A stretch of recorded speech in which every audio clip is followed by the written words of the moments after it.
Definitely start to seek the treatment when you are unable to function during the day. If you're unable. It's so cold. I'm so cold. Hi. Hi. Hello. It's been a minute and a half. I'm back. Probably not for very long. I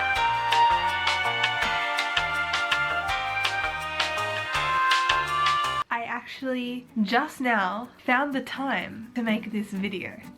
As you can tell from the title, today is going to be a very intense story that could potentially like get me sued or like get me in jail or something.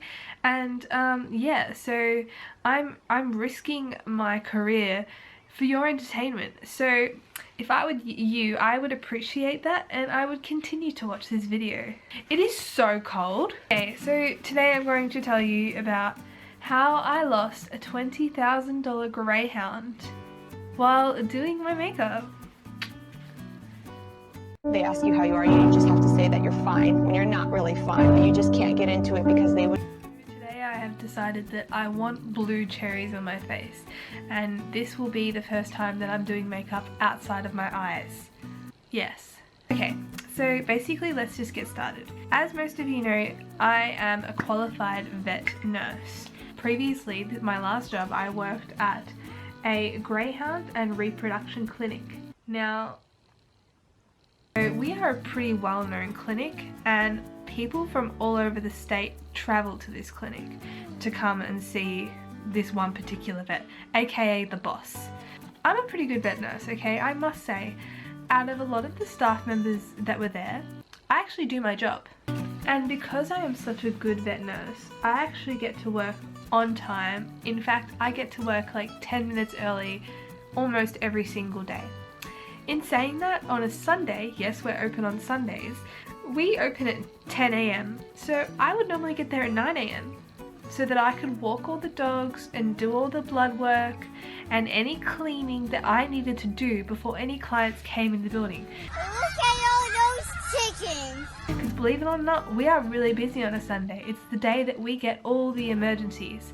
And I'm the nurse on that Sunday that actually does a lot of work. Anyway, so I was, like any other Sunday, got there at 9 AM and I started walking the dogs because obviously they need to go toilet. So I was walking this one particular Greyhound, took it under the big oak tree that we have. I don't know if it's an oak tree, but I took it under there. This next part frustrates me so much.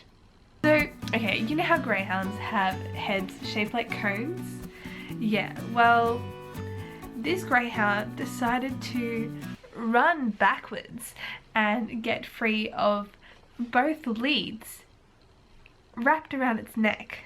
Some idiot decided that it was a great idea to put a collar on the Greyhound, but let's just leave it loose. Let's just like not make it tight around the neck at all. Let's just make the Greyhound wear it like a necklace. Like that's literally how loose this collar was. It's ridiculous. Like I wouldn't even put a collar on a dog knowing it's that loose. This place does not run very well, and I would love to sit here and tell all of you which vet clinic this is so that none of you have to ever go here in your life, let alone apply for this place for a job.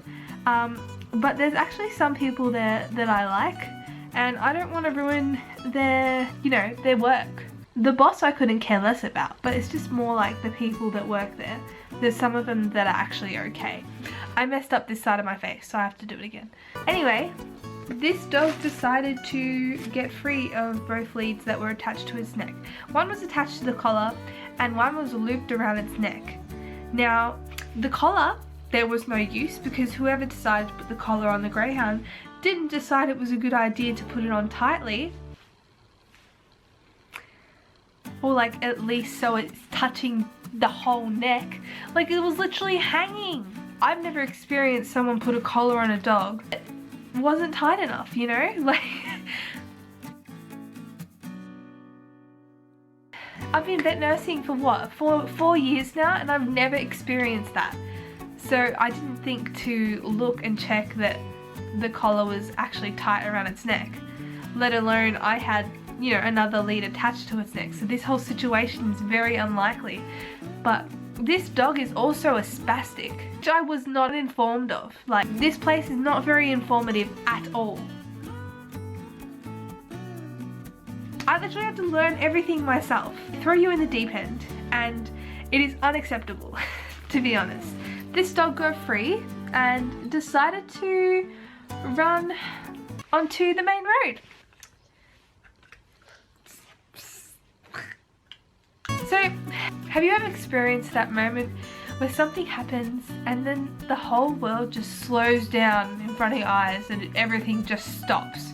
That is literally what I'm going through in this moment. It was like the most stressful moment of my entire life, and as soon as I saw these two leads slip through this dog's cone-shaped head, I started to freak out.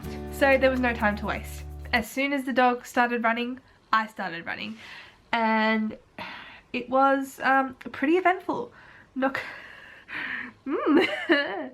I hated this experience so much, and I hate talking about it. Like, it's hard to talk about this experience right now because it is pretty traumatizing what I went through. Anyway, so I'm sprinting down this main road, chasing after a greyhound that runs for a living. Yup. And of course, I'm not getting anywhere. Like, cause this greyhound is twice as fast as me. Again, it runs for a living. Like, this is its whole job. This greyhound runs up to two people that are walking towards me. It stops to say hello for a second and then continues running. I pass these people. I say, which way did the dog go? They said that way. And then they said, oh, we should have stopped it for you. I'm sorry, did you just say that you should have stopped it? But you're insinuating that you didn't even try to stop it when you can see me clearly running after it towards you? Are you okay? Like, did you have a stroke in that moment? Like, did that experience just happen? Did you just tell me that you should have stopped it? Yeah, I think you should have stopped it. Like, you can clearly see me running after it. You should have stopped it. Believe it or not, this experience happened again about 10 seconds later with a man that was again running towards me. The dog again stopped and said hello. I'm screaming at the man saying, stop the dog. I'm so out of breath, so maybe I'm not loud enough. Again, I walk up to the man. Which way did the dog go? That way. Oh, I should have stopped it.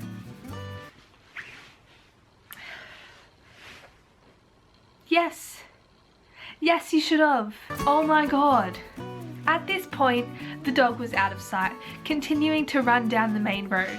At this point, I feel pretty hopeless. So I came to a rational thought. I was like, okay, Lauren, there is no point you chasing this greyhound because it is running twice as fast as you, and there is a high chance that you will not catch this greyhound. So I thought, okay, let's just run back to the clinic, get in my car, start looking for the greyhound. On the way back to the clinic, I called the head vet nurse. I did not call the boss, I called the head vet nurse. I will tell you guys why I did not call the boss, and you will say, good Lauren, I'm glad you didn't call the boss. Okay, so I'll explain that a bit later.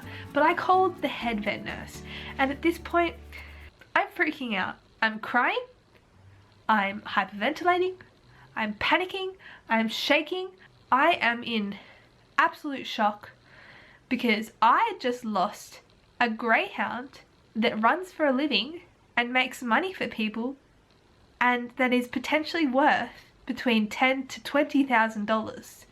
So as you could imagine, I am freaking out. My job is at stake, my sanity is at stake, my mental health is at stake, my physical body is at stake. Like, I am freaking out. So I had to call someone because I needed someone to tell me what to do next. Okay, because this has never happened to me before.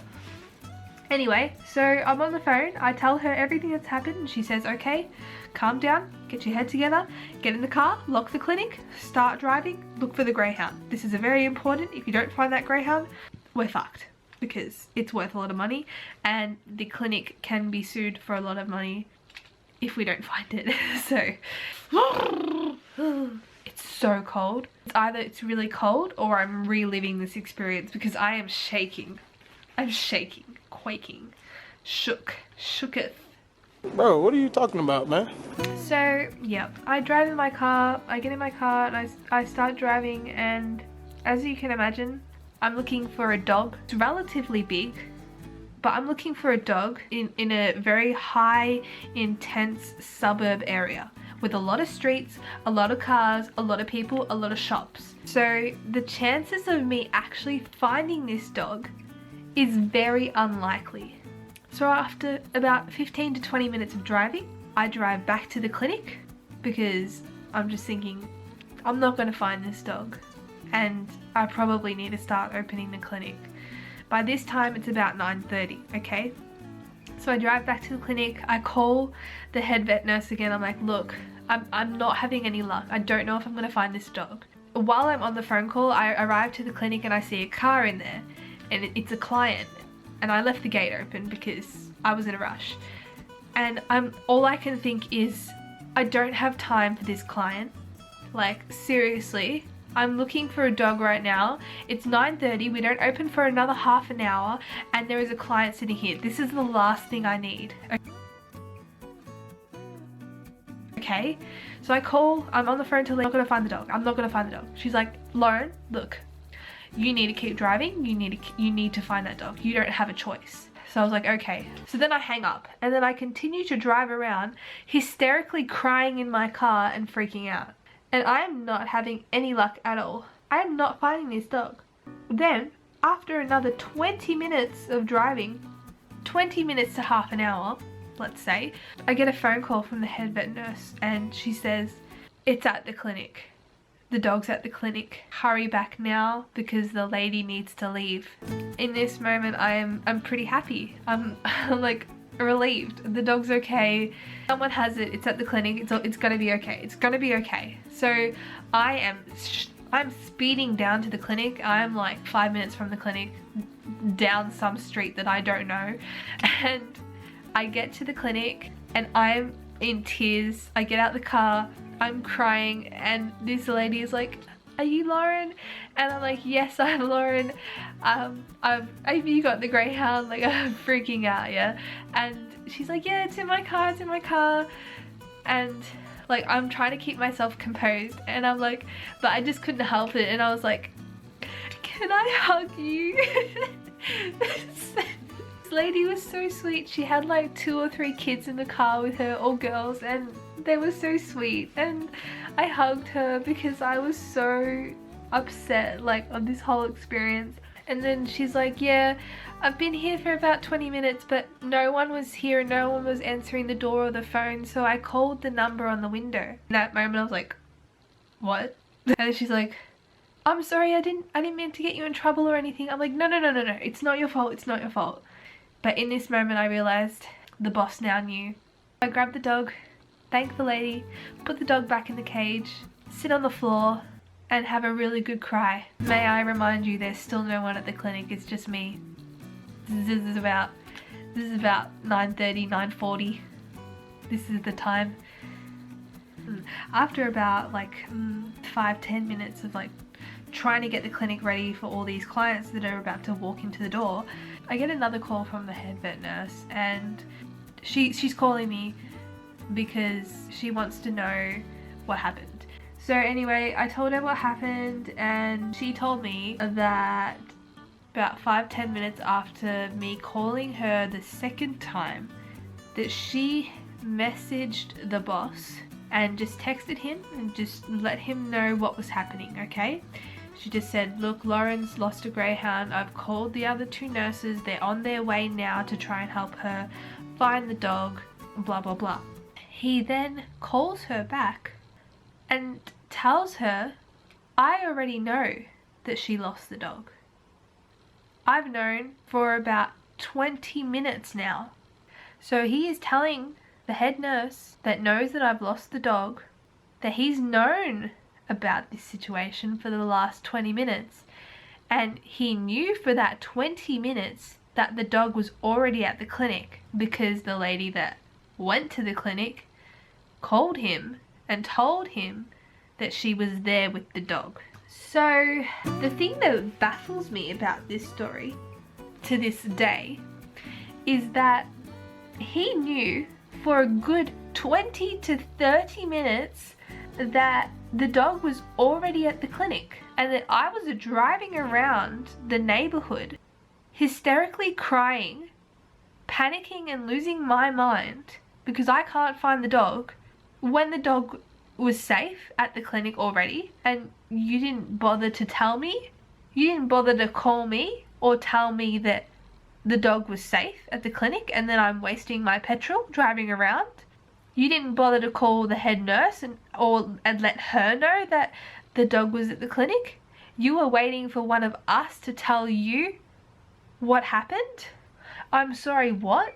So he knew. While I was driving around crying, looking for the dog, he already knew it was at the clinic, and he said to the head nurse, so I haven't spoken to him at this point, it's all coming through the head nurse. He said to her, "You should have called me earlier." But the thing is, we couldn't have called him earlier because we were trying to find a dog. We were going to tell you, we were going to let you know about the situation. But our main priority was making sure that this very expensive dog does not get hit by a car and potentially die. And you're saying the most important thing that we should have done is call you. Number one, I couldn't call him because I was busy driving around looking for the dog, and even if I did call him, I wouldn't be able to get a word out because I was hysterically crying. The head nurse couldn't call him because she was busy calling the local shelters, the local dog people. She was busy putting it on Facebook pages. She was busy trying to get this dog back to the clinic. So she did not have time to call you. So don't sit here and say that we should have called you. Regardless of when we called you, you were going to find out. What should have happened is you should have called us earlier and said, "Lauren, go back to the clinic now. The dog is already there. You don't need to be driving around anymore. The dog is already at the clinic." That's what you should have done. You would have made your life easier because I would have all the jobs done by now in the clinic if you just called me earlier. But no, you're too proud and you think it's a great idea to just wait for one of us to contact you when we are busy trying to find a dog so that you don't get sued.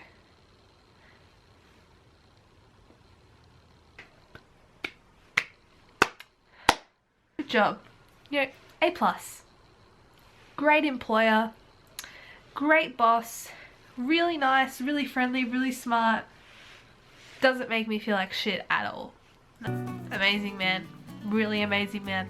It's so hard not to say his name, and it's so hard not to expose this clinic because this is just the beginning. I have so many more stories of how this clinic made me want to hurt myself so many times and made me want to fall back into my old bad ways. Like, I just don't know, okay? I just don't know. My old boss is a terrible man. He has no respect. He will throw you in the deep end without any instruction whatsoever. He will not replace missing staff members and let you drown in a ridiculous amount of work. And his clinic should be shut down. And I'm so glad that I'm not there anymore. The next video I do about this clinic will be the video talking about me leading up to my resignation and my retraction of my resignation and then like my rejection of wanting to come back. It's a really confusing story and I think it's pretty juicy and I'm ready to spill that tea. Anyway, I'm just going to quickly finish this look off camera and then I'm going to end this video, so just BRB.